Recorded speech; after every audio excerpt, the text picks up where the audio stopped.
¿Qué significa Israel para ti a nivel personal? Recuerdo que la primera vez que leí en la Biblia me enseñaron, ¿no?, las promesas que había sobre Israel como una tierra especial. Una vez conociendo a Dios y ya sabiendo que su presencia mora en nuestro cuerpo, en nuestro corazón, y teniendo ya esa relación en donde quiera que yo esté, lo que uno se pregunta es, bueno, ¿y qué puede haber de especial allá si Dios está conmigo? Yo soy hoy su templo vivo. Pero realmente al ver las promesas de Dios, al creerlas y al haber ido allá, estado 3 veces, realmente te das cuenta que la promesa tiene otro nivel de profundidad. El tipo de intimidad que se puede tener con Dios en esa tierra es especial porque hay áreas en nuestro corazón específicas que Dios trata con nosotros solo ahí. Israel, que significa a nivel personal un lugar de encuentro íntimo con Dios.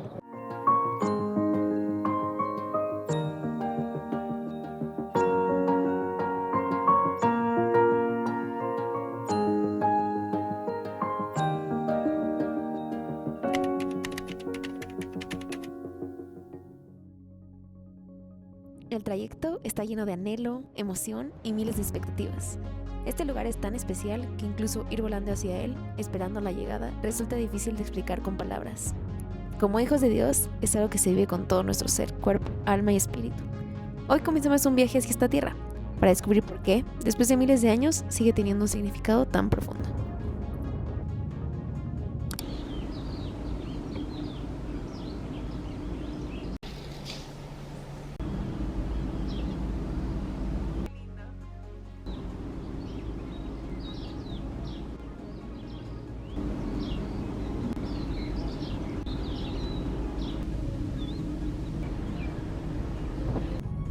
Después de nuestra llegada a Israel, comenzamos nuestro recorrido por la región de Galilea, una región donde muchos de los momentos más importantes del ministerio de Jesús tuvieron lugar y donde nuestro propio recorrido apenas comenzaba.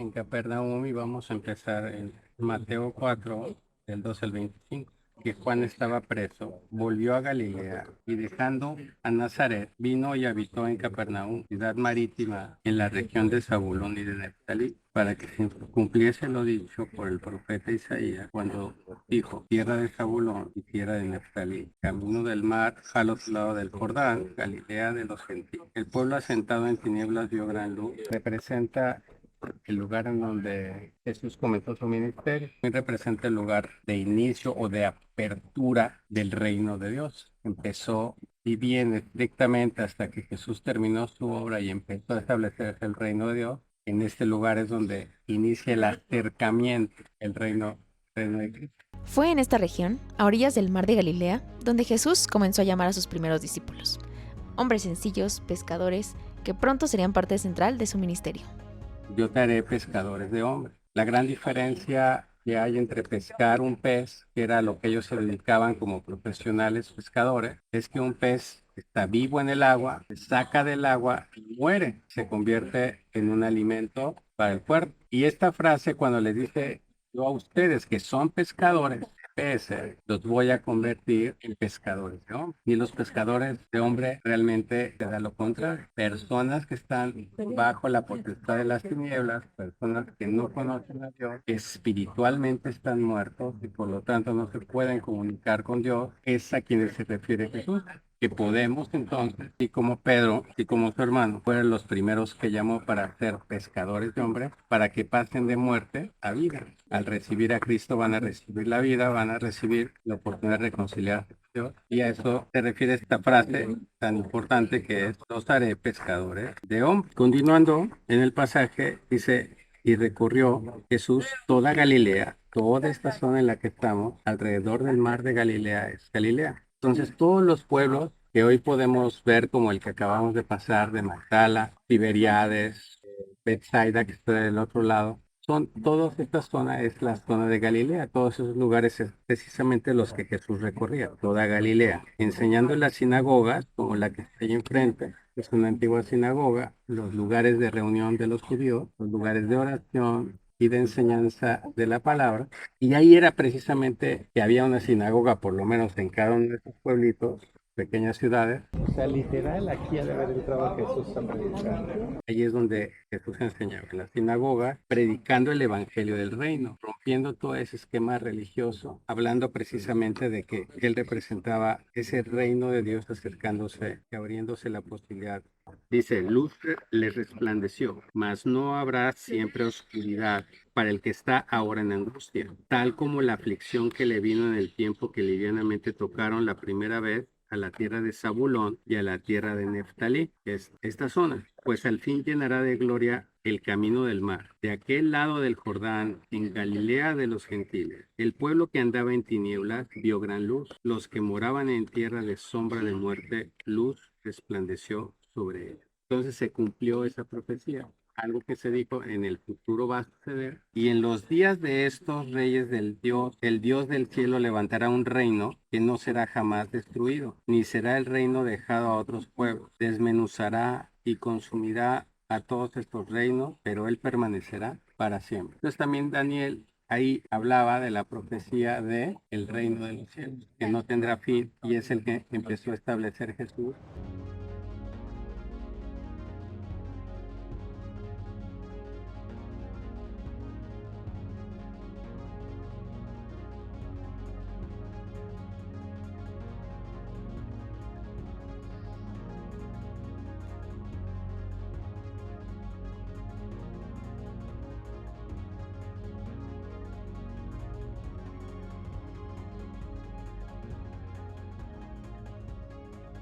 La Biblia no dice solo visiten Jerusalén, sino suman. Jerusalén está situado, es una zona de varios montes. El monte principal es el monte de Sión. Entonces la primera idea de subir es porque precisamente está en un monte. La ciudad antigua, amurallada, precisamente está en el monte de Sión. Pero también está el aspecto espiritual, y es que un monte representa un lugar de alabanza, un lugar a donde vamos a encontrarnos con Dios, a alabarlo, a reconocer quién es para nosotros. Entonces es el sentido de subir a ese monte único y especial en la tierra. Continuamos nuestro recorrido hacia el Monte de las Bienaventuranzas. Fue también en esta región donde Jesús reunió a sus discípulos para enseñarles cómo vivir como parte del reino de Dios, una enseñanza que hoy conocemos como el Sermón del Monte.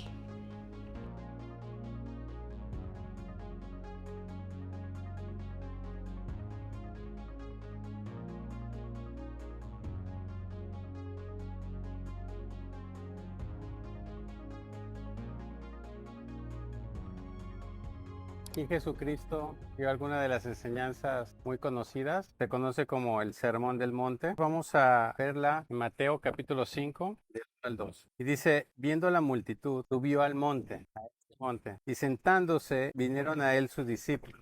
Una de las pocas enseñanzas que vemos que Jesús la dio sentado, interesante detalle, y abriendo su boca les enseñaba, diciendo, bienaventurados los pobres en espíritu, porque de ellos es el reino de los cielos. Bienaventurados los que lloran, que ellos recibirán consolación. Bienaventurados los mansos, porque ellos recibirán la tierra por heredad. Bienaventurados los que tienen hambre y sed de justicia, porque ellos serán saciados. Bienaventurados los misericordiosos, porque ellos alcanzarán misericordia. Bienaventurados los de limpio corazón, porque ellos verán a Dios. Bienaventurados los pacificadores, porque ellos serán llamados hijos de Dios. Bienaventurados los que padecen persecución por causa de la justicia, porque de ellos es el reino de los cielos. Bienaventurados sois cuando por mi causa os vituperen y os persigan y digan toda clase de mal contra nosotros, mintiendo. Gozaos y alegraos, porque vuestro galardón es grande en los cielos, porque así persiguieron a los profetas que fueron antes de vosotros. En primer lugar, alguien bienaventurado es un deseo muy grande de bien, como sobreabundante, más que bendición, es una bienaventuranza. Entonces, bienaventurado es alguien que le deseamos bien en abundancia. Y entonces aquí está agrupando a varios que tienen características que a Dios le gustan, que le agradan a Dios.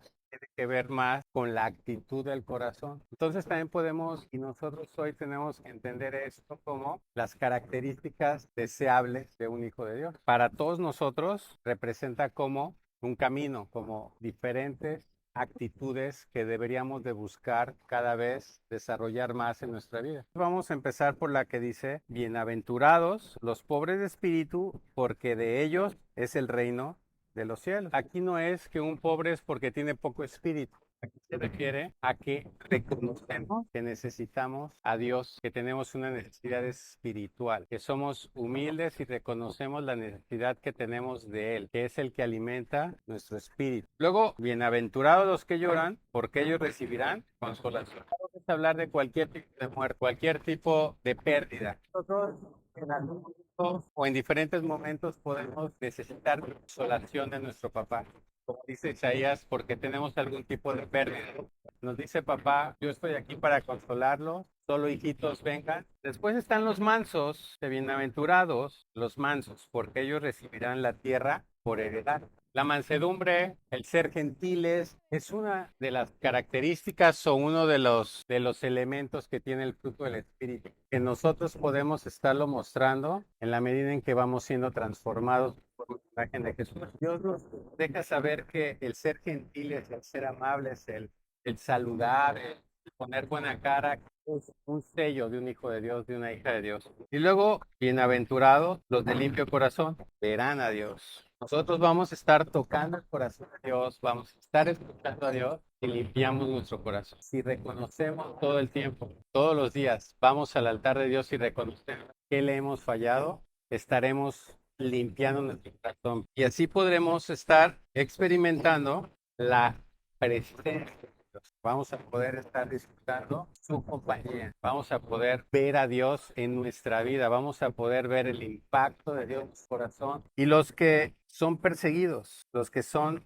imperiados, o sea, los que son acusados, los que son atacados, son perseguidos por causa. Nosotros como hijos de Dios nos va a suceder muchas veces que la gente va a hablar mal para afectarnos. Nosotros no somos del mundo, nosotros no somos agradables al mundo. En el mundo va a haber aflicción, en el mundo nos van a perseguir. Primera de Pedro 3, del 4 al 17 dice, mas también si alguna cosa padecéis por causa de la justicia, bienaventurados sois, y estad siempre preparados para presentar defensa, teniendo la buena conciencia, para que en lo que murmuran de vosotros como de malhechores, sean avergonzados los que calumnian vuestra buena conducta en Cristo. Porque mejor es que padezcáis haciendo el bien, si la voluntad de Dios así lo quiere, que haciendo el mal.